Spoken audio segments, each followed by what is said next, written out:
Ladies and gentlemen, welcome back to the channel, and today we got some incredible news in regards to the upcoming Bloody Harvest event here in Borderlands 3.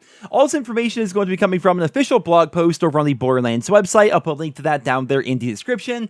And before we get any further, I want to say this will not contain any spoilers for the story of Borderlands 3. I know some of you guys still haven't beat the game yet, and you are trying to avoid all these spoilers that you can. Rest assured, there are no spoilers in this video whatsoever for the story of Borderlands 3. But rather, we're just going to be showing some gameplay from the early game, as well as showing some exclusive videos and images of the upcoming Bloody Harvest event. So, Bloody Harvest is set to begin in October, as you guys might imagine, and it's going to be the first of many free events that we're going to have here in Borderlands 3.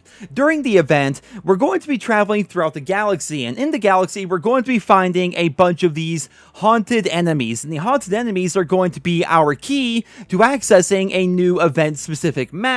But these enemies aren't going to be very easy to kill, and also, they're going to be ghosts that rise out of the bodies of these haunted enemies that are basically going to be putting this debuff on us, which is going to shroud our vision and make weapon handling and accuracy and stuff like that a lot worse. So, it's actually going to be pretty terrifying as we try to get through all these enemies, and as we explore this galaxy, we're going to be earning Hectoplasm, a brand new currency, which can be turned into Maurice, which is going to be a scaly new friend, I suppose, over in Sanctuary 3.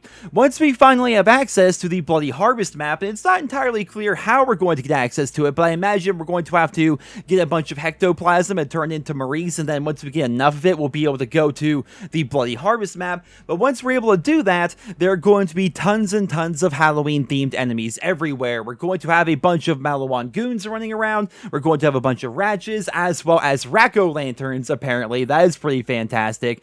And one of the bosses for the area is actually going to be Captain Haunt. Now, I said that there were going to be no spoilers for the main story of the game, but this is actually super early on in Borderlands 3. There is a rather small mini-boss that goes by the name of Captain Trant, and basically, we kill him. I mean, he's just a small mini-boss, and he's going to be reborn in this Halloween DLC as Captain Haunt, which is going to be pretty cool. So, on top of that, we're going to have a number of new cosmetics and legendaries. Here are going to be the cosmetic skins we can get for each one of the Vault Hunters, and keep in mind, this skin, like every other skin in the game, is going to translate over into Flax Pets, as well as Moses Iron Bear, and we're going to have some brand new loot. That loot is going to include 2 new legendary weapons, as well as a legendary shield that will apparently play into the new terror mechanics. So apparently when we're terrified, these weapons are going to become even better. We're not entirely sure.